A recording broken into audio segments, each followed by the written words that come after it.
Hello students, welcome to my YouTube channel math maths. I am Sumit Bansal. So आज हम exercise शुरू करने जा रहे हैं। हमारी नेक्स्ट एक्सरसाइज जो कि है 7.1 डिफरेंशिएशन अवकलन। तो यहाँ पर हम डिफरेंशिएशन करना सीखेंगे। तो उससे पहले हमारे पास कुछ फॉर्मूलाज हैं, उनकी बात करेंगे। लेकिन उससे पहले मैं आपको सिंबल बता देना चाहता हूँ कि डिफरेंशिएशन का सिंबल क्या होता है। ठीक है, डिफरेंशिएशन जो है, जैसा कि नाम से पता चल रहा है कि हमें क्या चाहिए, डिफरेंस चाहिए। ठीक है ना, डिफरेंस की हम यहाँ पर बात कर रहे हैं। फिजिक्स में आपने पढ़े होंगे रेट ऑफ चेंज और इस टाइप की जो भी चीजें हैं वो सारे के सारे डिफरेंशिएशन के अंदर हमारे पास आती है। और डिफरेंशिएशन जो है आप काफ़ी जगह पर फिजिक्स और केमिस्ट्री में भी करते हो, तो इसको सीख लेना काफ़ी जो है ज़रूरी है और आसान भी है। तो सबसे पहले मैं सिंबल की बात करूंगा कि सिंबल जो है मेरे पास क्या है। सबसे पहले मैंने लिखा है dy/dx, यानी कि y में चेंज हो रहा है with respect to x।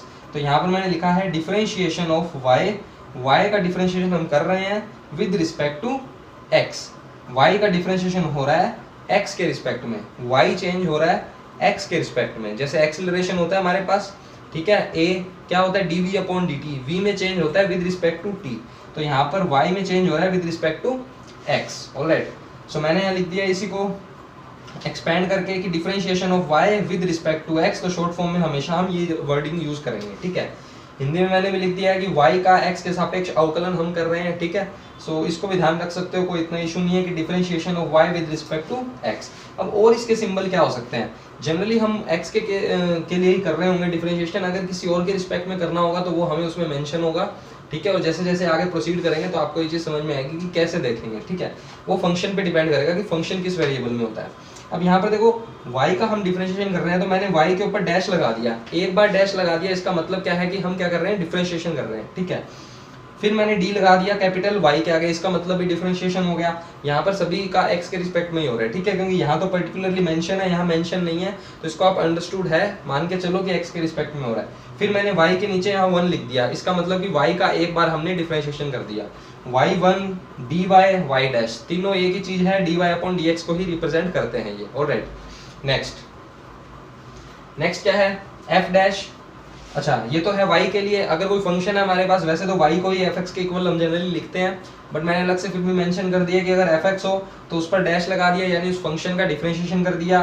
Capital D लगा दिया, यानी कि सेम वही डिफरेंशिएशन कर दिया। और ये d/dx तो ऑलवेज हमारा मेन रहेगा कि d/dx ही ऑल टाइम हम यूज कर रहे होंगे।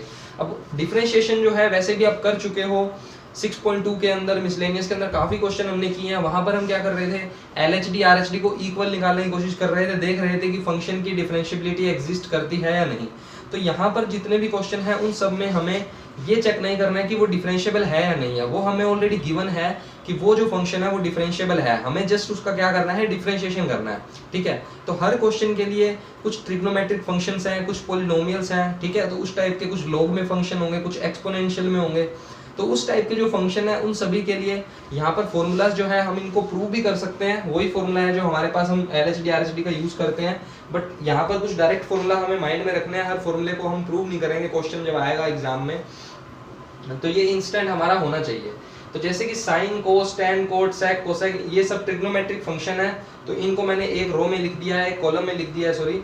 तो एक कॉलम के अंदर आप इन 6 के 6 ट्रिग्नोमेट्रिक फंक्शंस को याद कर सकते हो कि साइन का कोस होता है, कोस का माइनस साइन होता है, टैन का होता है सेक स्क्वायर, कोट का होता है माइनस कोसेक। इस टाइप से ये सारे आप इसको याद कर सकते हो। ठीक है, तो ये आपको याद होनी चाहिए। डायरेक्ट हमें जैसे मान लो क्वेश्चन में साइन आ गया तो साइन का डिफरेंशिएशन डायरेक्ट हम कर देंगे कोस। इसी टाइप से अगर x की कुछ पावर हो n तो वो हो जाएगा nxn-1। फॉर एग्जाम्पल जैसे d/dx हो x की क्यूब का, तो क्या होगा, x की जो पावर n होती है, तो यहाँ n कितना है, 3 है, तो n आगे आ जाएगा, यानी ये 3 आ जाएगा हमारे पास आगे। x की पावर n में से 1 कम करके लिखेंगे, यानी 3 में से 1 कम किया तो आ गया 2, यानी x क्यूब का डिफरेंशिएशन हमने कर दिया 3x स्क्वायर। क्लियर। तो इसी टाइप से ये 3 जो है मैंने यहाँ पर लिखे हैं। जनरली क्या होता है कि इन तीनों में ही बच्चे ये फॉर्मूला यूज करने लगते हैं। आया तो ये तीनों इसी फॉर्मूले से हैं, ठीक है, आएगा तो इसी से, बट फिर भी आपको डायरेक्ट माइंड में याद रखना है क्योंकि हमें क्वेश्चन करना है फटाफट। ठीक है, ज्यादा टाइम वेस्ट नहीं करना। तो x की पावर अगर 1 होती है तो x का डिफरेंशिएशन हो जाता है 1। यहाँ पर n की वैल्यू 1 है, इस फॉर्मूले में पुट करोगे तो भी 1 ही आएगा आपके पास। रूट x का जब डिफरेंशिएशन करते हैं तो 1/2 रूट x आता है। इस फॉर्मूले का यूज भी कर सकते हो। रूट का मतलब क्या होता है, रूट x का मतलब क्या होता है कि पावर हमारी क्या है, 1/2। तो यहाँ n की जगह पर 1/2 आ गया, तो यहाँ भी 1/2 आएगा। तो ये देखो 1/2, और यहाँ पावर क्या हो जाएगी 1/2 -1, यानी कि -1/2, तो वो नीचे आके प्लस का रूट हो गया, ठीक है। और इसी टाइप से 1/x है, इसका हो जाता है -1/x²। यही फॉर्मूला यूज कर रहे हैं। इस x को ऊपर लेके जाओगे तो x की पावर -1 हो जाएगी, तो n की वैल्यू इसके लिए -1 हो गई, तो यहाँ n की जगह -1 रख दो तो यही आएगा। तो ये तीनों फॉर्मूले डायरेक्ट याद रखने हैं, यूज इसी का हो रहा है। हालांकि अगर इन तीनों में से कुछ भूल जाओ तो इस फॉर्मूले का यूज करके ऑलवेज आप फाइंड कर सकते हो, ठीक है। फिर आती बारी लॉग की। लॉग का डिफरेंशिएशन होता है 1/x, बेस हो जाता है e इसका, ठीक है। बेस अगर e है तब log x का डिफरेंशिएशन होता है 1/x, ये चीज ध्यान रखना, ठीक है। नेचुरल log होता है, ये पढ़ चुके हो आप, ln भी लिख देते हैं इसको, है ना, 11th में पढ़ा होगा। ये बेस होता है e, यहाँ e की पावर x नहीं है, ये जो e है ये log के बेस में है, ठीक है ना, इसको बेस बोलते हैं। और ये log ऑपरेट हुआ है x पे, पता ही है आप सबको। ये क्या है, a की पावर x पे x है, ठीक है, एक्सपोनेंशियल फंक्शन है। a की पावर x का डिफरेंशिएशन होता है ax log a, ठीक है ना। एक और यहाँ पर ऐड कर देते हैं इसमें कि e की पावर x का डिफरेंशिएशन सेम ही होता है, e की पावर x ही होता है, ठीक है। फिर आ जाता है हमारे पास c क्या है, कांस्टेंट है। किसी भी कांस्टेंट का डिफरेंशिएशन करेंगे तो आएगा क्या, हमारे पास 0 आएगा ऑलवेज। क्या आएगा, 0। x के ऊपर यहाँ डिग्री है, देखो यहाँ पावर 1 है, ये x के ऊपर 0 पावर नहीं है, डिग्री लिखा है मैंने, ठीक है। नॉर्मली x का डिफरेंशिएशन करते हैं तो 1 आता है, तो x का डिफरेंशिएशन तो 1 ही है यहाँ पर, लेकिन इस डिग्री को चेंज करके लिखा है पाई/180 में, ठीक है ना, जो कि हमारा रेडियन में हमने लिखा है। तो डिग्री को रेडियन में चेंज करना है, रेडियन को डिग्री में करना है, ये भी आप ऑलरेडी कर चुके हो 11th क्लास में। तो जस्ट मैंने डिग्री को रेडियन में चेंज करके लिखा है, इनटू में इसके 1 है क्योंकि x का डिफरेंशिएशन 1 है।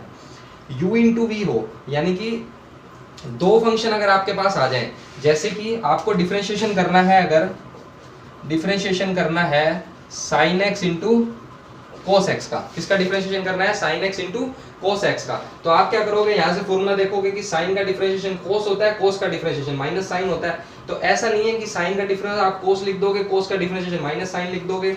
गलती क्या हो जाती है कि बच्चे डायरेक्ट कर देते हैं, डायरेक्ट नहीं करना। यहाँ पर दो फंक्शन मल्टीप्लाई में आ गए तो इस फॉर्मूले का यूज करो। ये फॉर्मूला क्या कहता है कि अगर दो फंक्शन मल्टीप्लाई में है तो पहले वाले को फिक्स रख लो, पहले दूसरे का डिफरेंशिएशन करो, फिर दूसरे को साइड में रखो, फिर फर्स्ट का डिफरेंशिएशन करो, ठीक है ना। मूवी के अंदर ऐसे ही होता है ना, हीरो क्या करता है, एक एक करके बुलाता है विलेन को मारने के लिए, ठीक है ना। तो पहले हमने यू को रख दिया साइड में कि तू रह जाए, एक बार हम निपटेंगे पहले वी से।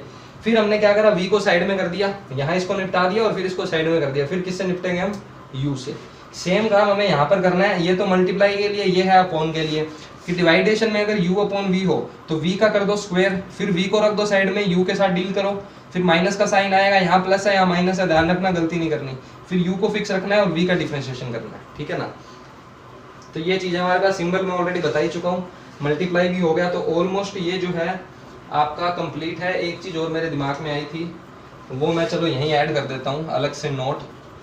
अगर अकेला कांस्टेंट हो आपके पास तो उसका डिफरेंशिएशन 0 होता है, लेकिन स्टार लगा के लिख रहा हूँ, अगर आपके पास यहाँ पर मान लो कांस्टेंट है और यहाँ पर कोई फंक्शन है, ठीक है, तो आप क्या करोगे, ये कांस्टेंट तो आपका आ जाएगा बाहर जो मल्टीप्लाई में है, आप डिफरेंशिएशन करोगे किसका, इस फंक्शन का, ठीक है ना। इस केस में c का डिफरेंशिएशन 0 नहीं होगा, ध्यान रखना। अगर अकेला c हो, प्लस माइनस में पड़ा हो, तब उसका डिफरेंशिएशन 0 होता है। c यहाँ पर कांस्टेंट है, 1 2 3 4 कुछ भी हो सकता है, ठीक है ना, तब उसका 0 करेंगे। अगर c किसी फंक्शन के मल्टीप्लाई में है, जैसे मान लो 2 sin x लिखा हुआ है, तो 2 को हम फिक्स रखेंगे, sin का करेंगे सिर्फ, ठीक है। तो वही मैंने लिखा, c को फिक्स रखना है, f का करना है, ठीक है। तो ये आई होप सारे फॉर्मूले आप याद कर लोगे। तो इन फॉर्मूलों को पहले अच्छे से समझ लो, याद कर लो, सिंबल ध्यान रखने हैं। ये फॉर्मूले बहुत इंपॉर्टेंट है दोनों के दोनों, ठीक है ना। ये दोनों मोस्ट इंपॉर्टेंट फॉर्मूले हैं, दोनों बहुत यूज करेंगे हम इनको। ये तीनों भी आपको डायरेक्ट याद रखने हैं, क्योंकि इस फॉर्मूले का बार बार यूज नहीं करेंगे, मैं फिर से कह रहा हूँ। तो शुरू करते हैं। आई थिंक 7.1 क्वेश्चन देखते हैं कुछ उसके, ठीक है। तो इन्हीं सब का यूज करेंगे। तो मैं इसको रफ कर देता हूँ, नोट कर लीजिए आप, तो फिर चलते हैं आगे, ठीक है।